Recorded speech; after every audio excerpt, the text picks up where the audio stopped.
नमस्ते, मी मीनल आणि तुमच्या सर्वांचं आपल्या यूट्यूब चॅनलवरती खूप खूप स्वागत आहे। तर आजचा एक नवीन व्हिडिओ मी घेऊन आलेली आहे।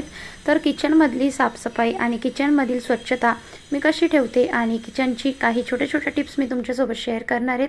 आणि हो, त्याचबरोबर नवीन असतील तर चॅनलला सबस्क्राइब करायला विसरू नका। तर इथे सगळ्यात पहिले हा जो रूटीन आहे तो माझा सोमवारचा संध्याकाळचा रूटीन आहे। तर संध्याकाळ झालेली होती आणि इथे 5-5:30 वाजलेले होते। तर सोमवारच्या दिवशी मी काय करते, झटपट स्वयंपाक आवरून घेते, कारण कसं आहे उपवास असतो, माझ्या मिस्टरांना सोमवारचा उपवास असतो आणि मग स्वयंपाक रेडी असला की लवकर जेवण करून लवकर कामे झटपट आवरली जातात, त्यामुळे मी सोमवारी लवकर लागते स्वयंपाकाला। तर बघा, तसंच आजचा हा रूटीन आहे। तर सगळ्यात आधी तर मी इथे जी सकाळची भांडी होती ती भांडी जी आपल्या भांडी जी सकाळची वाळलेली सुकलेली होती ती मी आधी लावून देते, कारण कसं आहे की खूप भांडी जमा होऊन जातात ओट्यावरती, तर त्यामुळे मी भांडी सगळी लावून टाकलेली आहेत रॅकला। त्यानंतर बघा, इथे आज सोमवार असल्यामुळे आज स्पेशल मी आळूवडी बनवणार आहेत। तर आळूवडी आणि आमटी बनवणार आहेत काळ्या मसाल्याची। तर त्याची रेसिपीसुद्धा मी तुमच्यासोबत शेअर करणार आहे, तर ब्लॉग नक्की कंटिन्यू करा। आणि हो, आवडल्यास नक्कीच चॅनलला सबस्क्राइब करा, लाईक करा, शेअर करा आणि कमेंट करा तुम्हाला कसा वाटला। तर सगळ्यात आधी बघा, इथे मी चहा ठेवलेला आहे। तर शिवांशचे पप्पा आता घरी आलेले होते, तर सगळ्यात आधी चहा बनवून घेतला, मस्त असा चहा पिऊन घेतला। त्यानंतरच लगेच मी कामाला लागलेली होती।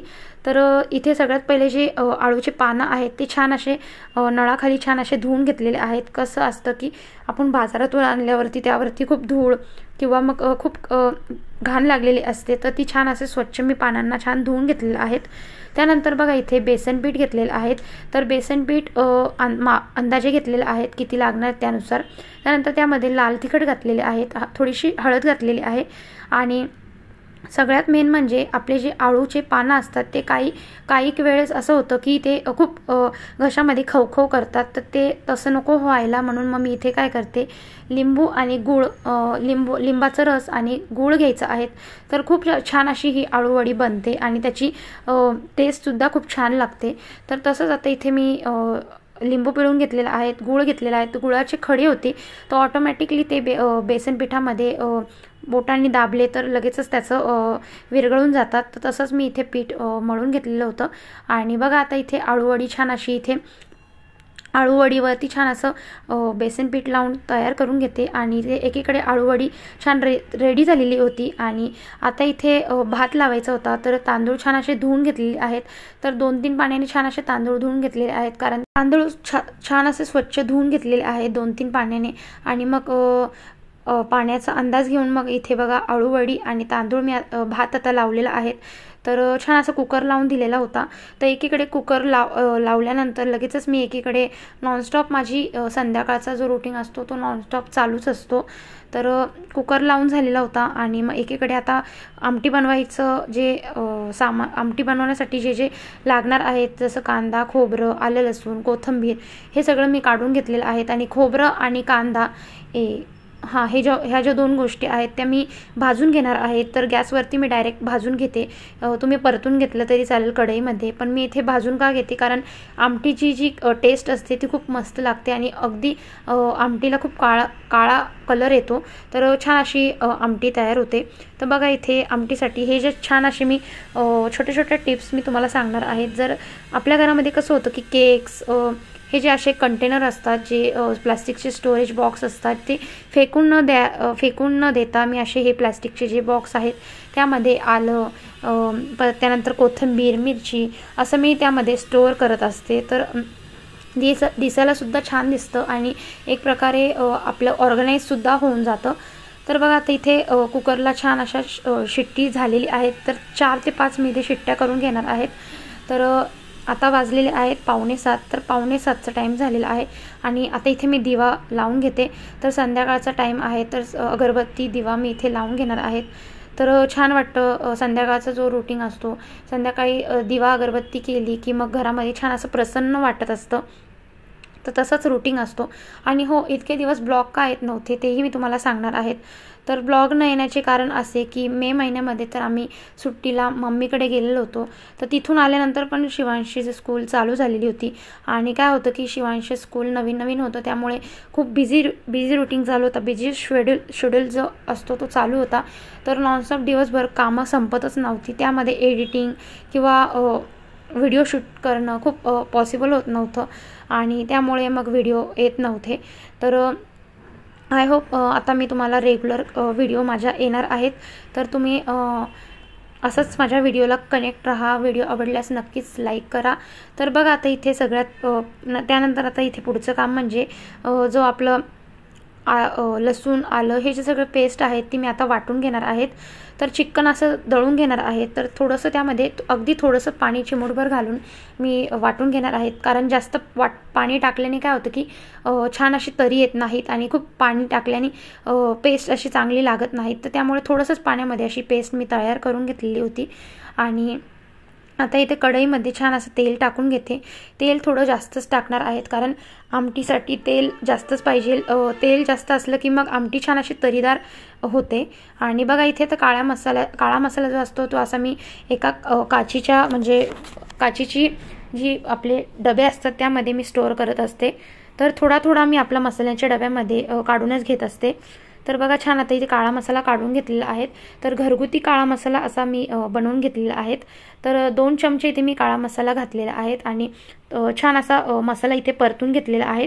तर थोडं पाणी घालून शिजवून घ्यायचा आहे मसाला, झाकण ठेवायचं आहे. तर असं केल्याने काय होतं की छान अशी तरी येते. तर बघा इथे छान असं हलवून घ्यायचं आहे, एकसारखं एकजीव करून घ्यायचं आहे.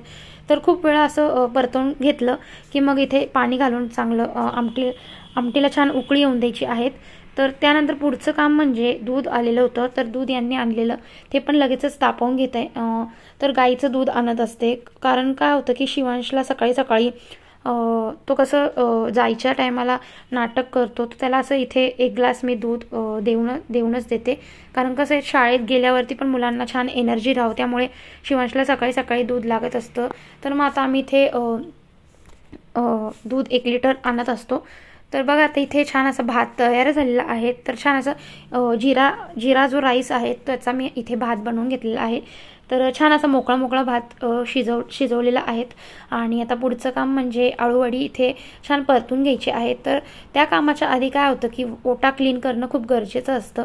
तर ओट्यावरती इतका सारा पसारा झालेला असतो, खरगटं सांडलेलं असतं. तर तसंच न ठेवता मी काय करते, थोडं क्लिनिंग एकीकडे एक थोडं क्लिनिंग ओटा आपला जो कपडा असतो किचनचा त्याने मी क्लीन करून घेतलेला आहेत. म्हणजे पुढचं काम करायला अगदी छान वाटतं. आणि त्या जे ओटा मेसी दिसत असतो त्याच्यामध्ये काम करायला खूप काम सुचतही नाही आणि खूप पसारा होऊन जातो.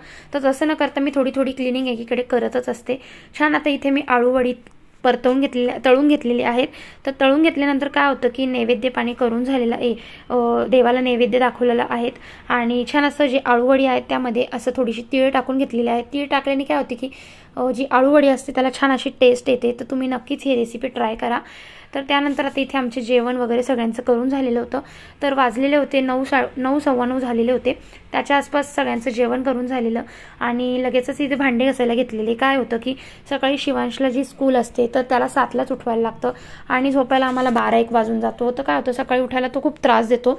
तर मग त्याची पण शिवांशी स्कूल असल्यामुळे आता रुटीन असं झालेलं आहे की जितकं लवकरात लवकर आवरता येईल तितकं लवकर किचन क्लीन करून रात्री लवकर झोपण्याचा प्रयत्न करतो. कारण शिवांशमुळे आता आम्हाला लवकरच झोपावं लागतं. कारण शिवांशला सकाळी उठायला तो थोडा रडतात मुलं. लहान मुलं ऑब्वियसली स्कूलला जाताना रडतातच. तर त्यांना जितकं लवकर झोपता येईल तितकी त्यांची झोप पण झाली पाहिजे. त्यामुळे ओटा लवकर क्लीन करण्याचा किंवा स्वयंपाक लवकर करण्याचा प्रयत्न करते. तरीसुद्धा मला इथे 9:45 वाजलेलेच होते. तर आता इथे छान माड भरून घेतलेला आहेत. तर किचन ओटावरची सगळी भांडे क्लीन करून घेतलेली होती. आणि संध्याकाळचा हा जो रुटीन असतो तो खूप घाईचा असतो. आणि काय होतं की संध्याकाळी खूप प्रश्न पडतो की काय बनवायचं काय नाही बनवायचं याचा प्रश्न. तर हे सगळं मी आधीच ठरवून घेते 5 वाजताच. तर 5 वाजता 6 वाजता लागल्याने काय होते की स्वयंपाक अगदी फास्ट रेडी होतो. तर बघा इथे आता मी किचन ओटा जो आहे छान क्लीन करून घेतलेला आहे. ओटा काय करते मी जास्त मेसी जर असला तर घसणीच घसून घेते. पूर्ण ओटा घसून पूर्ण धुवून घेते, पण कधी कधी काय होतं आठवड्यातून 2दा-3दा मी ओटा क्लीन करते. तर इतर वेळी मी ओल्या फडक्याने छान क्लीन करून घेते गॅससुद्धा. तर छान ओटा पुसून झालेला होता. तर त्यानंतर बघा इथे भांडेसुद्धा छान असे धुवून झालेले आहेत. तर पुढचं काम जे ओट्यावरची कपडे आहेत तो छान असा नळाखाली छान असा धुवून घेतलेला आहे स्वच्छ. तर बेसिंगसुद्धा रोजच्या रोज असं डीप क्लिनिंग करत असते मी. काय होतं की त्यामध्ये थोडं जरी खरकटं राहिलं तर किचन ओट्यावरती लगेच झुरळं मुंगी यायला लागतात. तर किचन ओटा आणि वाससुद्धा येतो. आता पावसाळ्याचं काय होतं की वास मारतं, तर तसं न करता किचन अगदी क्लीन ठेवण्याचा प्रयत्न करते. रात्रीचं किचन डीप क्लिनिंगच करत जावा, कारण तर काय होतं ना की सकाळची आपल्या स्वयंपाकाची धावपळ असते, त्यामुळे आपण भांडे रात्रीच क्लीन केले पाहिजे. तर असाच माझा हा रुटीन असतो. तर कसा वाटला मला कमेंट करून नक्कीच सांगा. नक्कीच माझ्या चॅनलला फॉलो करा, असाच खूप खूप सपोर्ट करा. चला भेटते आता पुढच्या ब्लॉगमध्ये. Bye bye.